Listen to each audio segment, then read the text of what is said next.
মারে মারে তুই বনবাসে চলে যাবে। না না আমি যাবো না, আমি যাবো না, তুমি যাও। মহারাজ বন্দি করবো নাকি ওকে? তুই আমার মেয়েটারে বন্দি করবি? নিচি বাইছে বাপের নাম। আজুড়ে সেনাপতি কোথায় তুমি? আদেশ করুন সরাগাছ থুকি মোড়া লাশ। আমার রাজ্যের প্রজারা না খেয়ে হয়ে গেছে শুটকি। উফ উফ উফ, আমি যে কি করি? উপায় একখান আছে। কি উপায় সেনাপতি? পুরা আলুর লোভ দেখায় ওদের আপনার সাপড়া পোষাদে এনে বন্দি করি, তারপরে ওদের ঘর বাড়ি টিন লুয়ালক করবেছে, সেটা আপনি আর আমি বাদ করে নি। খামোশ! বেত্তমিজ বেত্তমিজ! যে প্রজারা আমার দিনে রাতে খুব সেবা করেছে, আমি দুর্দিনে আমি সেই প্রজাদের ভুলিয়া যাব। তুমি ভাবলে কি করে? বলো ভাবলে কি করে? মোড়া লাশ আপনি তো একখান জুতো বেছে খাইছেন। এ তো সত্য কথা, একখান জুতা আমি বেচিয়া খাইয়েছি।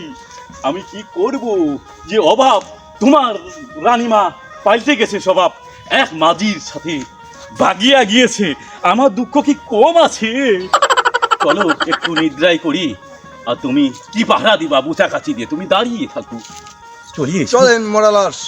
সেনাপতি আদেশ করুন মোড়া লাশ। একটু বাতাস করো।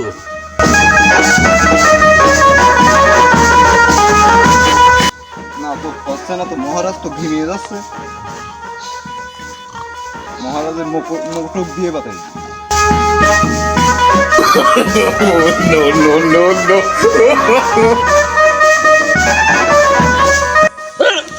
আমি কি দেখলাম?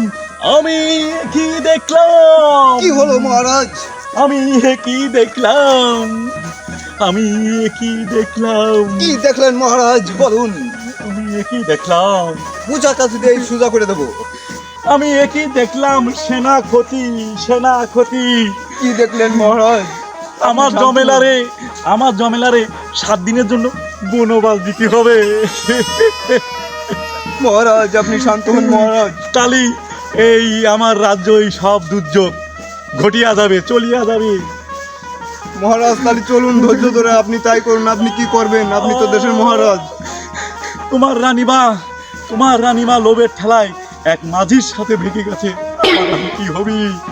আর এই জমেলা যদি আমার 7 দিনের জন্য বনবাসে চলে যায়, আমার কে কি হবি? মহারাজ দুঃখ করবেন না মহারাজ, দুঃখ করবেন না। দ্বিধা থাল লিখুন, এটা তো মানতেই হবে।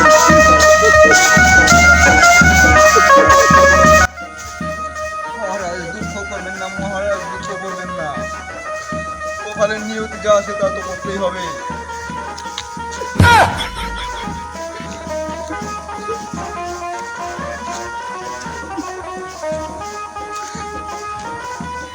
চলুন মহারাজ চলুন।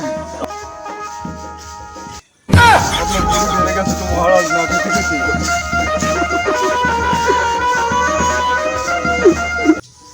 মহারাজ দুঃখ করবেন না, এই আপনার মেয়ে চলে আইছে।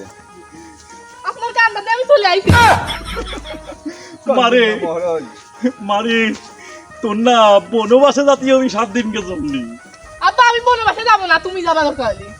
আমি তো বলে যাবার না। ওরে মা, আমি যদি যেতাম তাহলে তো হতোই। ওই রাসেল ভাইপারের ভয় আমাকে যা মানা তাই। মারে তুই বনবাসে চলে যাবে। না না আমি যাবো না, আমি যাবো না, তুমি যাও। মহারাজ বন্দি করবো নাকি ওকে? তুই আমার মেয়েটারে বন্দি করবি? নিচি বাইছে বাপের নাম। দিদি পাশে বাপের নাম। আপনার দেশের অবস্থা হয়েছে কি এ হাল? দিবা দিবা। মারে মা, তুই বনবাসে যা। সেনাপতির এত বড় কথা? দেশ রক্ষা করে আগে রাজার মেয়ে, আগে দেশ তারপরে রাজার মেয়ে। আমি কি করব? বউ চলে গেল, তোমার রানীমা চলে গেল, সেনাপতি। এই দুঃখের কথা কবেন না রাজা, আপনি আর দুঃখ করেন না। আপনার মেয়ের বনবাসে পাঠান, সব ঠিক হয়ে যাবে। মারে তোর বনবাসে জাতি হবি রে মা, আমার রাজ্য বাঁচাতি হলি। কি কই মহারাজ তাড়াতাড়ি পাঠাই দেন।